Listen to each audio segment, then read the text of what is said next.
In today's video, I'm going to show you how to turn on casual game cards in Edge in just a few simple steps. If you use Microsoft Edge and want a more personalized homepage experience, this feature is a quick way to make your start page feel a little more useful and a lot more engaging. It only takes a moment, and I'll walk you through exactly where to click so you can do it without any confusion.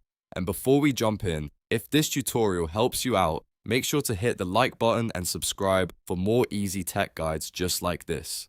Now let's get right into it. First, open Microsoft Edge and make sure you are on the home page or new tab page. This is where you'll see your main feed and the page settings options. On that home page, look toward the upper right area for the page settings icon. It usually looks like a small gear icon, and that is where Edge keeps the customization controls for your start page. Go ahead and click that gear icon to open the page settings menu. Once the settings panel opens, you'll see different options that control what appears on your Edge homepage. Now, look for the section called Content Settings, and under that area, click on Manage.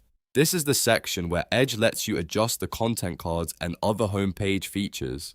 After you click Manage, you should see a list of content options that you can turn on or off. Find the option that says Show Casual Games Card. This is the setting that adds the Casual Games card to your Edge homepage. To enable it, simply toggle it on. As soon as you switch it on, Edge should update the homepage display and begin showing the Casual Games card. If you don't see it right away, give the page a quick refresh or open a new tab so the change can load properly. And that's really all there is to it.